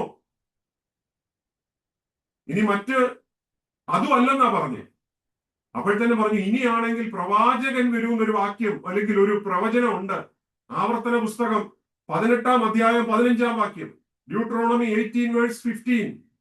അവിടെ വായിക്കുന്നത്, നിന്റെ ദൈവമായ യഹോവ നിനക്ക് എന്നെ പോലെ ഒരു പ്രവാചകനെ നിന്റെ മധ്യേ നിന്റെ സഹോദരന്മാരുടെ ഇടയിൽ നിന്ന് എഴുന്നേൽപ്പിച്ചു തരും. അവന്റെ വചനം നിങ്ങൾ കേൾക്കണം. അപ്പൊ ഇവരുടെ മനസ്സിൽ ഒരു ചിന്ത, ഇനി ഒരു വ്യത്യസ്തനായ ഒരു പ്രവാചകനായിരിക്കും. നോക്കണേ. അപ്പൊ യോഹന്നാന് കിട്ടിയ ഒരു ഗോൾഡൻ ചാൻസ് ഇവിടെ ഉണ്ട് കേട്ടോ. എന്താ ഗോൾഡൻ ചാൻസ് എന്നറിയാമോ? 3 ഓഫറുകളാ വന്നത്. ഇപ്പൊ യോഹന്നാന് ഏതെങ്കിലും ഒരു ഓഫർ സ്വീകരിക്കാം. ഒന്നെങ്കിൽ മശിഹയുടെ ടൈറ്റിൽ വേണം സ്വീകരിക്കാം. വേണമെങ്കിൽ പറയും, ഞാൻ മശിഹ എന്ന് പറയാം. മശിഹ എന്ന് പറഞ്ഞാൽ തന്നെ ഇവന്റെ കളം മാറി, പിന്നെ സ്റ്റേജ് മാറി, വീട് മാറി. നിങ്ങൾക്കറിയാം അല്ലെ? ആരെങ്കിലും ഒരാള് ഫേമസ് ആയി കഴിഞ്ഞാൽ പിന്നെ അവന്റെ സ്റ്റാറ്റസേ മാറും. ഇന്നത്തെ കാലത്തൊക്കെയാണ് പിന്നെ വീട്ടിൽ ബെൻസ് ആയിരിക്കും. ബെൻസ് 2-3 നില, 2-3 വീടുകള്, ഇഷ്ടം പോലെ സെക്യൂരിറ്റി. യോഹന്നാന് ഈ ഓഫർ അപ്പാടെ തള്ളുകയാ. യോഹന്നാന് ഫേമസ് ആകാനുള്ള ഒരു സാധ്യതയായിരുന്നു. യോഹന്നാന് പവർഫുൾ ആയി വരാനുള്ള ഒരു സാധ്യതയായിരുന്നു. ഒരു സെൻട്രൽ ക്യാരക്ടർ ആകാനുള്ള, യഹൂദന്മാരുടെ ഇടയിൽ ഒരു പ്രധാന ക്യാരക്ടർ ആകാനുള്ള വലിയ ചാൻസ് ആയിരുന്നു നഷ്ടപ്പെടുത്തിയത്. എന്നാൽ ഈ 3ഉം താൻ മനസ്സുകൊണ്ട് തെളിച്ചു കളഞ്ഞു. സ്തോത്രം. കപടതയിൽ തെളിച്ചു കളഞ്ഞല്ല കേട്ടോ. ചിലര് ഇങ്ങനത്തെ പ്രസക്തി വരുമ്പോൾ പറയും, എനിക്ക് വേണ്ടായിരുന്നു, വേണ്ട, ഞാൻ അത് കളഞ്ഞാന്ന് പറയും. പക്ഷെ മനസ്സുകൊണ്ട് ആഗ്രഹിക്കും, എന്നാലും കിട്ടിയിരുന്നെങ്കിൽ നല്ലതായിരുന്നു. യോഹന്നാൻ അങ്ങനല്ല, മനസ്സുകൊണ്ട് ഈ പ്രശസ്തിയെ കളയുകയാണ്. യോഹന്നാൻ ഇതൊന്നും ജെനുവിൻലി ആവശ്യമില്ല. തന്റെ മുൻപിൽ നിൽക്കുന്ന ജനസമൂഹത്തിന് ഇവനെ ആരെങ്കിലും ഒക്കെ ആക്കണമെന്നുണ്ട്. ഇവനിലൂടെ എങ്ങനെങ്കിലും റോമയുടെ അടിമത്തത്തിൽ നിന്ന് ഇസ്രായേൽ ജനത്തെ വിടുവിക്കണം എന്നുള്ള ചിന്തയുണ്ട്. പക്ഷെ ഇതെല്ലാം താൻ മനഃപൂർവ്വം ത്യജിച്ചു കളഞ്ഞു. ഒറ്റ ഓഫർ പോലും സ്വീകരിച്ചില്ല. മശിഹയുടെ പൊസിഷൻ തന്നെ വേണ്ടാന്ന് വെച്ചു. ഏലിയാവിന്റെ ആ ടൈറ്റിൽ എന്നത് വേണ്ടാന്ന് വെച്ചു. പ്രവാചകൻ എന്ന ടൈറ്റിൽ താൻ വേണ്ടെന്ന് വെക്കുക. എന്നിട്ട് എന്താ പറഞ്ഞതെന്നറിയാമോ? 23-ാം വാക്യം. അതിനെ അവൻ യെശയ്യാ പ്രവാചകൻ പറഞ്ഞതുപോലെ കർത്താവിന്റെ വഴി നേരെയാക്കുവീൻ എന്ന് മരുഭൂമിയിൽ വിളിച്ചു പറയുന്നവന്റെ ശബ്ദം ഞാനാകും. താൻ ആരാന്ന് വെളിപ്പെടുത്തി കൊടുത്തു. അത് എവിടെ നിന്നുള്ള ഡയറക്റ്റ് കോട്ടാന്നറിയാമോ? യെശയ്യാ പ്രവചനം 40-ാം അധ്യായം 3 മുതൽ 5 വരെയുള്ള ഭാഗങ്ങളിൽ നിന്ന് എടുത്ത് പറഞ്ഞിരിക്കുന്ന ഭാഗങ്ങളാണ്. The book of Isaiah chapter 40 verse 3. യോഹന്നാൻ പറയുക, ഞാൻ രാജാവ് വരുന്നതിന്റെ മുൻപേ അവന് വഴിയൊരുക്കാൻ വന്നവനാ. ഒരു വഴിയൊരുക്കാൻ വന്നവന്. അതിന്റെ 3-ാം വാക്യം വായിക്കുന്നത്, പ്രവചനവാക്യത്തിൽ അതെങ്ങനെ വായിക്കുന്നത് അറിയാമോ? 40-3. കേട്ടോ, ഒരുത്തൻ വിളിച്ചു പറയുന്നത്, മരുഭൂമിയിൽ യഹോവയ്ക്ക് വഴിയൊരുക്കുവീൻ, നിർജ്ജന പ്രദേശത്ത് നമ്മുടെ ദൈവത്തിന് ഒരു പെരുവഴി നിരപ്പാക്കുവീൻ. 4-ാം വാക്യം, എല്ലാ താഴ്വരയും നികന്നും എല്ലാ മലയും കുന്നും താണും വരണം, വളഞ്ഞതും ചൊവ്വായും ദുർഘടങ്ങൾ സമമായും തീരണം. യഹോവയുടെ മഹത്വം വെളിപ്പെടും, സകല ജഡവും ഒരുപോലെ അതിനെ കാണും. യഹോവയുടെ വായല്ലോ അരുളി ചെയ്യുന്നത്. ഇതാണ് ആ പ്രവചനം. സ്തോത്രം. അപ്പൊ ഏലിയാവ് എന്തിനാ വന്നത്? ഏലിയാവ് പറയുക, ഞാൻ രാജാവ് വരുന്നതിന്റെ മുൻപേ ആ റോഡൊന്ന് ശരിയാക്കി കൊടുക്കാൻ വരിക. Levelling the mountain, filling the valleys, so the king's possession can pass unhindered. യാതൊരു തടസ്സവും കൂടാതെ ആ രാജാവിന് വരത്തക്ക നിലയിൽ ഒരു പാത ഒരുക്കി കൊടുക്കുക. ഞാനൊരു കഥ കേട്ടിട്ടുണ്ട്. ഒരു കുഗ്രാമത്തിൽ, ഒരു രാജഭരണമുള്ള കുഗ്രാമത്തിൽ, ഉള്ളിലുള്ള ഒരു ഗ്രാമം, ആ രാജഭരണത്തിന്റെ കീഴിലുള്ള ഒരു ഗ്രാമമാണ്. ആ ഗ്രാമത്തിലേക്ക് പോകാനുള്ള വഴിയൊക്കെ വളരെ ഇടുക്കമാണ്. സ്തോത്രം. അവിടുത്തെ ആൾക്കാർ വെള്ളം പിടിക്കാൻ ഇങ്ങ് വളരെ ദൂരെ വരണം. ഈ വളരെ മോശമായ കാടും മുള്ളുകളും കല്ലുകളും ഒക്കെ കിടക്കുന്ന റോഡുകളിലൂടെയൊക്കെ താണ്ടി താണ്ടി വരണം. കിണർ ഇങ്ങ് ദൂരെയാ, മറ്റൊരു ഗ്രാമത്തിൽ വരണം. ഇവിടുന്ന് വെള്ളം പിടിച്ചോണ്ട് വേണം അവിടെ ചെല്ലാൻ. ആകുന്ന പലരോടും ആപ്ലിക്കേഷൻ കൊടുത്തു, പഞ്ചായത്ത് മെമ്പറിനോട് ആപ്ലിക്കേഷൻ കൊടുത്തു, മിനിസ്റ്റേഴ്സുമാരോട് പറയുന്നു, ആ ദേശത്ത് യാതൊരു പുരോഗതിയും വരുത്തുന്നില്ല. അവസാനം ആ ഗ്രാമത്തിൽ ഒരു ജ്ഞാനിയായ ഒരു വ്യക്തി ഉണ്ടായിരുന്നു, ബുദ്ധിമാനായ വ്യക്തി. അവനൊരു ദിവസം വളരെ ദൂരം നടന്ന് കൊട്ടാരത്തിന്റെ അടുത്തെത്തി. അങ്ങനെ അവിടുത്തെ പലരുടെയും കയ്യും കാലും ഒക്കെ പിടിച്ച് രാജാവിനെ കാണാനുള്ള ഒരു പാസ് തനിക്ക് ലഭിച്ചു. രാജാവിന്റെ അടുത്തെത്തിയപ്പോൾ രാജാവിനോട് പറഞ്ഞു, ഇത്രയും വർഷങ്ങളായിട്ട് ഞാൻ രാജാവിനെ കാണാൻ നിൽക്കുകയാണ്. ഞാൻ ഇത്രയും മൈലി യാത്ര ചെയ്താണ്, നടന്നാണ് അങ്ങേ കാണാൻ വന്നത്. ഇദ്ദേഹത്തിന്റെ ഈ കഷ്ടപ്പാട് കണ്ടിട്ട് രാജാവിന് മനസ്സലിവ് തോന്നി. ഞാൻ എന്താ അതിനു വേണ്ടി ചെയ്തു തരേണ്ടിയേ? നിനക്ക് എത്ര പണം വേണം? ഞാൻ നിന്നെ എങ്ങനെയാണ് സഹായിക്കേണ്ടത്? നിനക്ക് ഇവിടുത്തെ ഭക്ഷണമൊക്കെ കഴിച്ചേച്ച് കുറച്ചു ദിവസം ഇവിടെ നിന്ന് വിശ്രമിച്ചേച്ച് പോയിക്കോ എന്നൊക്കെ പറഞ്ഞു. അദ്ദേഹം പറഞ്ഞു, എനിക്കിതൊന്നും വേണ്ട, എനിക്കൊരൊറ്റ ആഗ്രഹമേ ഉള്ളൂ, രാജാവ് ഞങ്ങളുടെ വീട് വരെ ഒന്ന് വരണം. Praise God. രാജാവ് ഞങ്ങളുടെ വീട് വരെ ഒന്ന് വരണം. ഇത്രയുള്ള ആഗ്രഹം, വേറൊന്നുമില്ല. സ്തോത്രം. അങ്ങനെ ഇദ്ദേഹത്തിന്റെ ആഗ്രഹത്തെ രാജാവ് പറഞ്ഞു, ശരി, ഞാൻ സമ്മതിക്കാമെന്ന്. അങ്ങനെ ഇദ്ദേഹം പോയി ഡേറ്റ് ഒക്കെ കൊടുത്തു. അപ്പം രാജാവ് വരാൻ വേണ്ടി ഡേറ്റ് ഒക്കെ ഇട്ടതിന് ശേഷം രാജാവ് വരുന്നതിന്റെ മുൻപേ രാജാവിന്റെ ഭടന്മാരും ആ മിനിസ്റ്റർമാരും ഒക്കെ ആദ്യം ഈ ഗ്രാമത്തെ പോയി കണ്ടു. കാരണം ഒരു പ്രസിഡന്റ് വരുന്നതിന് മുമ്പേ അവിടുത്തെ സെക്യൂരിറ്റി വന്ന് എല്ലാം ചെക്ക് ചെയ്യും, എല്ലാം ഓക്കെ ആണോ, പ്രശ്നങ്ങളൊന്നും ഇല്ലല്ലോ.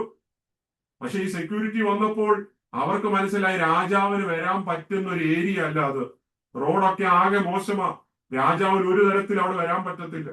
തിരിച്ച് രാജാവിനോട് പറഞ്ഞു, രാജാവെ അങ്ങ് പോകണ്ട, ആ ഏരിയ മഹാമോശമാ, കല്ലും മുള്ളും എല്ലാം നാശമായി കിടക്കുക, ഈ ദേശം ഭയങ്കര പ്രശ്നമാണ്. രാജാവ് പറഞ്ഞു, ആ വാക്ക് കൊടുത്തു പോയേ പറ്റൂ. അങ്ങനെ രാജാവ് വരാൻ വേണ്ടി അവിടുത്തെ രാജഭൃത്യന്മാരെല്ലാം വേഗത്തിൽ അവിടുത്തെ സ്തോത്രം ഹല്ലേലൂയ റോഡ് ശരിയാക്കുന്ന കോൺട്രാക്ടർമാരോട് വിളിച്ചു. എല്ലാവരും വന്ന് സ്തോത്രം അതിവേഗത്തിൽ അവിടെ ഇടുങ്ങിയ റോഡുകളൊക്കെ വിശാലമാക്കി, ഹൈവേ ആക്കി, സ്തോത്രം പൂക്കളും ചെടികളും ഒക്കെ വെച്ച് വളരെ മനോഹരമായ റോഡ് സെറ്റ് ചെയ്ത് ആ ദേശത്തിലേക്ക് വളരെ നല്ലൊരു വിസ്താരമായ വഴി തുറന്നു വിട്ടു. രാജാവ് അവിടെ എത്തുന്നതിന് മുൻപേ ആ ഒരു ഗ്രാമത്തിന് വേണ്ടുന്ന വാട്ടർ റിസോഴ്സിന്റെ കാര്യം അവിടെ അറേഞ്ച് ചെയ്തു. ആ ദേശത്ത് വേണ്ടുന്ന എല്ലാ അടിസ്ഥാന സൗകര്യങ്ങളും ഒരുക്കി. എന്നിട്ടാണ് രാജാവ് എഴുന്നള്ളി വന്നത്. അപ്പൊ ഒരു ജ്ഞാനി മുഖാന്തരം എന്തായി തീർന്നതെന്നറിയാമോ? ആ ഗ്രാമത്തിന്റെ സ്ഥിതിക്ക് ഭേദം വന്നു. ഞാൻ ഇതിന്റെ ഉദാഹരണം പറഞ്ഞതെന്നറിയാമോ? ഈ യോഹന്നാൻ സ്നാപകൻ എന്തിനാണ് കടന്നു വന്നത്?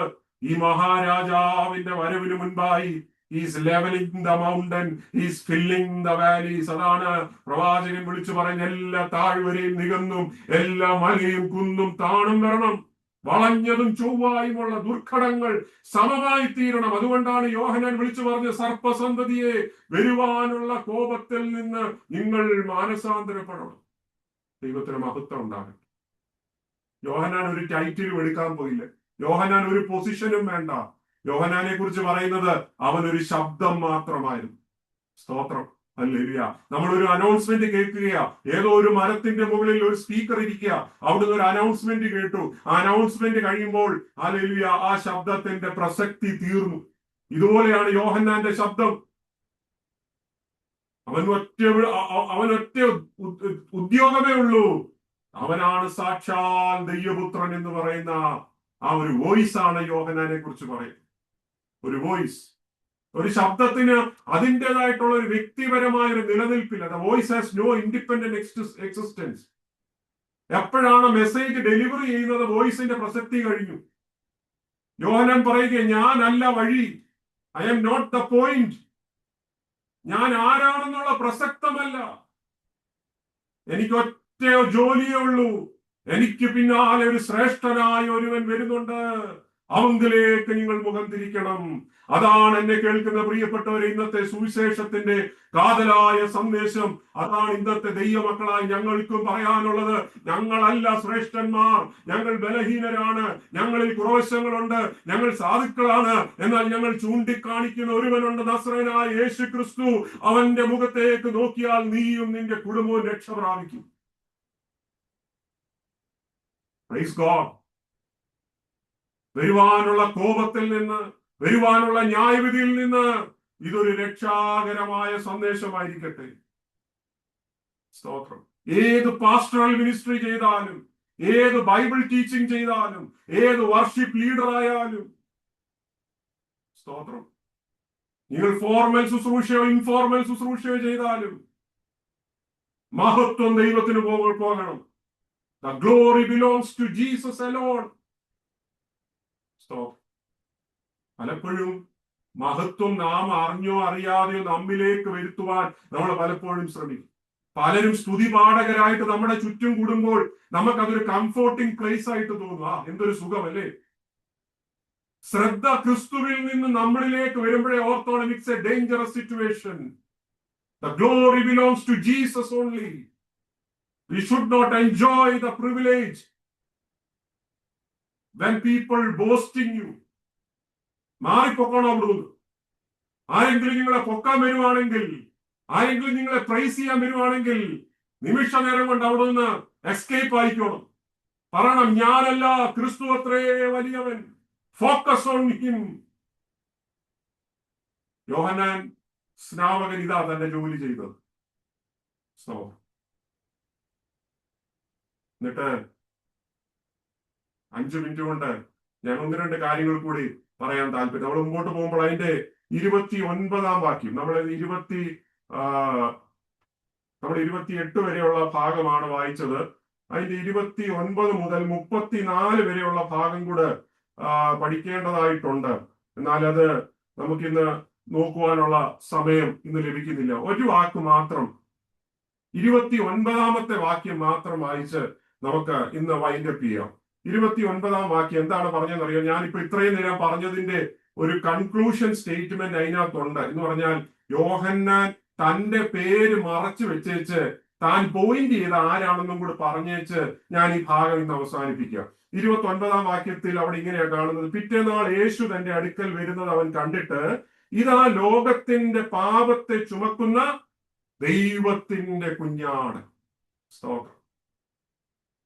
ആരോടാ പറഞ്ഞെന്നറിയാവൂ? തന്റെ മുൻപിൽ നിൽക്കുന്ന യഹൂദന്മാരോടാ. ഇതൊരു തിയോളജിക്കലി ലോഡഡ് സ്റ്റേറ്റ്മെന്റ്. എന്താ ഈ ലോഡഡ് സ്റ്റേറ്റ്മെന്റ് എന്നറിയാം? ദൈവശാസ്ത്രം നിറഞ്ഞു നിൽക്കുന്ന ഒരു സ്റ്റേറ്റ്മെന്റ്. എൻ്റയർ ന്യൂ ടെസ്റ്റമെന്റ് നിറഞ്ഞു നിൽക്കുകയാണ്. Lamb of God. അത് മാത്രമേ ഞാൻ പറയുന്നുള്ളൂ. ഇതിനകത്ത് വേറെ എക്സ്പ്ലനേഷനും കൂടെ ഉണ്ട്, അത് അടുത്ത ആഴ്ച പറയാം. ദൈവത്തിന്റെ കുഞ്ഞാട്. യഹൂദന്മാര് തന്റെ മുൻപിൽ നിൽക്കുമ്പോൾ അവരോട് പറയും, ഇതാ ഇവനാണ് ലോകത്തിന്റെ പാപത്തെ ചുമക്കുന്ന ദൈവത്തിന്റെ കുഞ്ഞാട്. ഈ ലാംബ് ഓഫ് ഗോഡ് എന്ന് പറയുമ്പോൾ യഹൂദന്മാരുടെ മനസ്സിൽ 3 ചിത്രമാണ് വരുന്നത്. 3 ചിത്രം. എന്താ ചിത്രം എന്നറിയാമോ? ഒന്ന്, അവരുടെ മനസ്സ് പെട്ടെന്ന് പോകുന്നത് പുറപ്പാട് പുസ്തകം 12-ാം അധ്യായത്തിലാണ്. അവിടെ പറയുന്ന പാസ് ഓവർ ലാമ്പിനെ നമുക്ക് കാണുന്നത്. പെസഹ കുഞ്ഞാട്. പെസഹ കുഞ്ഞാടിൽ നമുക്ക് ഏവർക്കും അറിയാം, 12-ാം അധ്യായത്തിൽ ഈജിപ്തിന്റെ അടിമത്തത്തിൽ നിന്ന് ദൈവം അവരെ വിടുവിക്കുന്നതിന് മുൻപായി ആബീബ് മാസം 10-ാം തീയതി ഒരാട്ടിൻകുട്ടിയെ അവർ റിസർവ് ചെയ്ത് വെച്ചിട്ട് 4 ദിവസം സംരക്ഷിച്ചു വെക്കും. ആബീബ് മാസം 14-ാം തീയതി സന്ധ്യാസമയത്ത് അതിനെ അറക്കുകയാണ്. അതിന്റെ രക്തമെടുത്ത് കട്ടളക്കാലിന്മേലും കുറുമ്പടിമേലും പുരട്ടി അവരുടെ ഭവനത്തെ അവർ ഭദ്രമാക്കി വെക്കുകയാണ്. അന്ന് രാത്രി സംഹാരകൻ കടക്കുകയാണ്. സ്തോത്രം. ഈ രക്തം കാണുന്ന ഓരോ വീടിനെയും കണ്ടിട്ട് ഈ സംഹാരകൻ കടന്നു പോവുകയാ. സ്തോത്രം. ആ വീട്ടിലെ ഫസ്റ്റ് ബോൺ രക്ഷപ്പെടുക. അപ്പൊ ഈ യേശുവിനെ കണ്ടിട്ട് പറയുക, ഇതാ ലോകത്തിന്റെ പാപത്തെ ചുമക്കുന്ന ദൈവത്തിന്റെ കുഞ്ഞാടെന്ന് പറയുമ്പോൾ യഹൂദന്മാരുടെ മനസ്സിൽ ഒരു ചിത്രം വരികയാ. ഞങ്ങളുടെ പിതാക്കന്മാര് രക്ഷപ്പെട്ടതിന്റെ കാരണം ആ ലാമ്പായിരുന്നു, ആ കുഞ്ഞാടായിരുന്നു. അതിനെ പ്രതികരിക്കുന്നവനാണോ ഇവൻ? സ്തോത്രം. ഞങ്ങളുടെ ഭവനത്തിൽ നിന്ന് മരണത്തെ മാറ്റുന്ന, ന്യായവിധിയെ മാറ്റുന്ന, നിത്യ നരകത്തെ മാറ്റുന്ന ഒരുവനത്രേ ഇവൻ. സ്തോത്രം. അതാണ് ഒന്നാമത്തെ ചിത്രം ഇവരുടെ മനസ്സിൽ വന്നത്. രണ്ടാമത്തെ ചിത്രം എന്നാന്നറിയാമോ? അവരുടെ മനസ്സ് നേരെ ഓടിയത് യെശയ്യാ പ്രവാചകന്റെ പ്രവചനത്തിലാ. 53-ാം അധ്യായം 7-ാം വാക്യം, ദ സഫറിംഗ് സെർവന്റ്. അവിടെ പറയുന്ന വാക്യം, തന്നെത്താൻ താഴ്ത്തി വായെ തുറക്കാതിരുന്നിട്ടും അവൻ പീഡിപ്പിക്കപ്പെട്ടു. കൊല്ലുവാൻ കൊണ്ടുപോകുന്ന കുഞ്ഞാടിനെ പോലെയും രോമം കത്രിക്കുന്നവരുടെ മുൻപാകെ മിണ്ടാതിരിക്കുന്ന ആടിനെ പോലെയും അവൻ വായെ തുറക്കാതിരുന്നു. യോഹന്നാൻ പറയുക, he is the suffering servant. അറുക്കപ്പെടുവാൻ പോകുന്ന കുഞ്ഞാടവനും അവൻ. ഇവനെ എതിർക്കുന്നവരുടെ മുൻപിൽ അവൻ പ്രതികരിക്കാതെ മൗനമായിരിക്കുന്ന ഇവനാണ് the lamb of the God. നിന്റെ പാപത്തെ വഹിക്കുന്ന ലാംബ് ഓഫ് ഗോഡ്. സ്തോത്രം. നിന്റെ അകൃത്യത്തെ വഹിക്കുന്ന ലാംബ് ഓഫ് ഗോഡ്. സ്തോത്രം. രണ്ടാമത്തെ ചിത്രം അവരുടെ മനസ്സിൽ വന്നതാ. ഇനി മൂന്നാമത്തെ ഒരു ചിത്രം കൂടി വരുന്നുണ്ട് അവരുടെ മനസ്സിൽ. അതെവിടാന്ന് എഴുതിയിരിക്കുന്നത്? പുറപ്പാട് പുസ്തകം 29-ാം അധ്യായം 38 മുതൽ 42 വരെ. എക്സോഡസ് 29:38-42. അവിടെ പറയുന്ന വാക്യം എന്നാന്നറിയാമോ? യാഗപീഠത്തിന്മേൽ അർപ്പിക്കുന്ന ഒരു യാഗവ്യവസ്ഥയുണ്ട്. അവരെല്ലാ ദിവസം രാവിലെയും വൈകിട്ടും ഓരോ ആട്ടിൻകുട്ടിയെ വീതം വെച്ച് അറക്കും. എന്തിനാണെന്നറിയാമോ? സിൻ ഓഫറിങ്ങിന് വേണ്ടി, പാപയാഗത്തിന് വേണ്ടി, മനുഷ്യന്റെ പാപത്തിന് വേണ്ടി. രാവിലെ ഒരു ആട്ടിൻകുട്ടി, വൈകുന്നേരം ഒരു ആട്ടിൻകുട്ടി. എപ്പോഴൊക്കെയാണെന്നറിയാമോ? എല്ലാ ദിവസവും. എന്നിട്ട് വചനം, ദൈവം അവർക്ക് കൊടുക്കുന്ന ആലോചന, തലമുറയായി ഇത് നിങ്ങൾക്ക് നിരന്തര ഹോമയാഗമായിരിക്കണം. എവ്രി ഡേ രാവിലെ ഒരു ആട്ടിൻകുട്ടി, വൈകുന്നേരം ഒരു ആട്ടിൻകുട്ടി ഇസ്രായേൽ ജനത്തിന്റെ പാപത്തിന് വേണ്ടി അറക്കുകയാ. സ്തോത്രം. ഈ ചിന്ത ഇവരുടെ മനസ്സിൽ പെട്ടെന്ന് കടന്നു വന്നു. യോഹന്നാൻ ചൂണ്ടിക്കാണിക്കുന്നത്, നിങ്ങളുടെ ജീവിതത്തിൽ നിങ്ങൾ ദൈനംദിനം ചെയ്യുന്ന സകല പാപത്തിന്റെയും സ്തോത്രം പരിഹാരത്തിന് വേണ്ടിയാണ് ഈ ലാംബ് ഓഫ് ഗോഡ് കടന്നു വന്നിരിക്കുന്നത്. The daily temple sacrifice. 3 കാര്യമാണ്: the passover lamb, the suffering servant, the daily temple sacrifice. ഇത് 3-നെയും യോഹന്നാന് ഒരുവനിലേക്ക് പോയിന്റ് ചെയ്തുകൊണ്ട് പറയുക, ഇവനാണ് ആ പെസഹ കുഞ്ഞാട്, ഇവനാണ് ആ സഫറിംഗ് സെർവന്റ്, ആ പീഡിപ്പിക്കപ്പെടുന്ന ദാസൻ, ഇവനാണ് എല്ലാ ദിവസവും യാഗമർപ്പിക്കപ്പെടുന്ന ആട്ടിൻകുട്ടി, ഇവനാണ്. ഇവങ്കിലേക്ക് നോക്കുക. ഇവനാണ് the entire sacrificial system. He is the entire sacrificial system. He is the Lamb of God. എന്നെ കേൾക്കുന്ന പ്രിയപ്പെട്ടവരെ, എന്റെ വാക്കുകൾ ഞാൻ നിർത്തുകയാ. എന്റെ നിന്റെ പാപത്തിന് വേണ്ടി യാഗമായി തീർന്ന ക്രിസ്തുവിന്റെ മുഖത്തേക്ക് ഒരു നിമിഷം നോക്കിയാട്ട്. അവൻ എനിക്ക് വേണ്ടി ക്രൂശിൽ മരിച്ചത് കൊണ്ടാണ് ഞാൻ ഇന്ന് ദൈവസ്നേഹം രുചിച്ചറിയുവാനിടയായി തീർന്നത്. നമ്മൾ ഒരിക്കൽ കൂടി ദൈവപാദവിടെ സമർപ്പിക്കാം. കർത്താവെ, നിന്റെ ആ കാൽവറി ക്രൂശിന്റെ സ്നേഹത്തിനായി സ്തോത്രം. എന്നെ അതിനായി താഴ്ത്തുന്നു. അങ്ങയുടെ നാമമഹത്വത്തിന് വേണ്ടി പ്രയോജനപ്പെടാൻ അവിടുന്ന് എനിക്ക് കൃപ നൽകണം. കർത്താവെ, നീ മരിക്കത്തില്ലായിരുന്നുവെങ്കിൽ ഒരുപക്ഷെ ഞാൻ ലോകസ്നേഹിയായി, പാപിയായി, നരകവാസിയായി, നരകയോഗ്യനായി തീർന്നേനമായിരുന്നു. എന്നാൽ നിന്റെ ദിവ്യ സ്നേഹത്തിനായി ഞാൻ അങ്ങേ വാഴ്ത്തുന്നു. അങ്ങേ ഉയർത്തുവാൻ എനിക്ക് കൃപ നൽകണം. നമുക്ക് ഒരുമിച്ച് പ്രാർത്ഥിക്കാം. അശോക് ബ്രദർ പ്രാർത്ഥിച്ച് മീറ്റിംഗ് അവസാനിപ്പിച്ചാൽ. Praise God. ഹല്ലേലൂയ.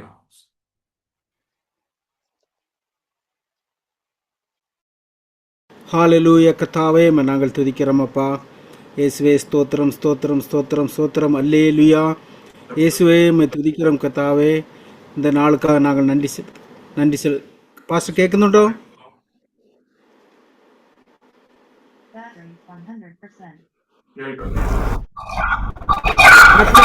കേൾക്കുന്നുണ്ടോ? Price the Lord pastor. കേൾക്കാം പ്രാർത്ഥിച്ചു. ഓക്കെ. ஹalleluya. கர்த்தாவே, நாங்கள் துதிக்கிறோம் அப்பா. இயேசுவே, ஸ்தோத்திரம் ஸ்தோத்திரம் ஸ்தோத்திரம் அப்பா. நாங்கள் துதிக்கிறோம். இந்த நாளிலும் நாங்கள் கர்த்தாவே குறித்து நாங்கள் படிப்பதற்கு நீ தந்த நல்ல கிருபைக்காக நாங்கள் உமக்கு நன்றி செலுத்துகிறோம் அப்பா. கிருபையும் சத்தியமும் இயேசுவின் மூலமாய் உண்டாயிற்று என்று கர்த்தாவே நாங்கள் தொடங்கி, இயேசுவே இதோ உலகத்தின் பாவத்தை சுமந்து தீர்க்கிறதான தேவ ஆட்டுக்குட்டியானவர் என்று கர்த்தாவே உம்மை குறித்து யோவான் ஸ்நாபகன் இன்ட்ரோடியூஸ் செய்வதை கர்த்தாவே நாங்கள் பார்த்தோம் அப்பா. எங்களுடைய பாவங்களுக்காக நீர் மரித்தீர் என்பதை நாளிலே நாங்கள் கர்த்தாவே உணரும்படியாக நீர் எங்களுக்கு தந்த கிருபைக்காக நாங்கள் உமக்கு நன்றி செலுத்துகிறோம் அப்பா. உடைய வசனங்கள், வார்த்தைகள் ஜீவன் உள்ளது. அதை படிப்பதன் மூலமாக இயேசுவே நாங்கள் இந்த உலகத்திலே உமக்காக ஜீவிக்க நீர் எங்களுக்கு கிருபை செய்யணும் என்று கெஞ்சுகிறோம் அப்பா. இதை நாங்கள் படிப்பது மாத்திரமல்ல, இதை மற்றவர்களுக்கும் நாங்கள் அறிவிக்கும்படியான சூழ்நிலைகளை நீர் எங்களுக்கு ஏற்படுத்தி தரும்படியாக நாங்கள் கெஞ்சுகிறோம் அப்பா. பாடம் எடுத்ததான பிள்ளையை நாங்கள் ஆசீர்வதிக்கிறோம் கர்த்தாவே. நல்ல ஞானத்தோடு புத்தியோடு எங்களுக்கு அநேக கர்த்தாவை சீக்கிரட்டுகளை எங்களுக்கு நீங்கள் கர்த்தாவை விளக்கி தரும்படியான சூழ்நிலைகளை நீர் எங்களுக்கு ஏற்படுத்தி தரும்படியாக நாங்கள் கெஞ்சுகிறோம். எங்களை கர்த்தாவே வந்திருக்கதான ஒவ்வொருவரையும் மீண்டும் உடைய பாதத்தில் நாங்கள் சமர்ப்பிக்கிறோம் கர்த்தாவே. எங்கள் ஜெபம் கேட்டபடினால் உமக்கு நன்றி. எல்லாம் இயேசு கிறிஸ்து மூலம் ஜெபிக்கிறோம் எங்கள் ஜீவனில் நல்ல பிதாவே. ആമേൻ. അടുത്ത ആഴ്ച നമുക്ക് ബാക്കിയുള്ള തുടർന്നുള്ള പോർഷൻസ് നമുക്ക് നോക്കാം. 2-ാം അധ്യായം കൂടെ ദൈവമക്കൾ വായിച്ചുകൊണ്ട് വരണമെന്ന് ഓർപ്പിക്കുന്നു. ചാപ്റ്റർ 2 നമുക്ക് പറ്റുന്ന അത്രയും മുമ്പോട്ട് പോകാൻ കർത്താവ് സഹായിക്കട്ടെ. നമുക്ക് ഒരുമിച്ച് ആശീർവാദം പറഞ്ഞ് പിരിയാം. നമ്മുടെ കർത്താവിന്റെ രക്ഷിതാവുമായ യേശുക്രിസ്തുവിന്റെ കൃപയും പിതാവായ ദൈവത്തിന്റെ സ്നേഹവും ആശ്വസിപ്പിച്ച് നമ്മളെ ജയത്തോട് വഴി നടത്ത പരിശുദ്ധാത്മാവിന്റെ സഹവാസവും കൂട്ടായ്മയിൽ കടന്നു എല്ലാ ദൈവമക്കളോടും ലോകമ്പാടും ശ്രമിക്കുന്ന എല്ലാ ദൈവമക്കളോടും ഇന്നു മുതൽ എന്നേക്കും കർത്താവിന്റെ വരവരെയും ഉണ്ടായിരിക്കുമാറാകട്ടെ. ആമേൻ. ആർക്കപ്പെട്ട കുഞ്ഞാടിന്റെ മഹത്വം. Hallelujah, hallelujah, hallelujah.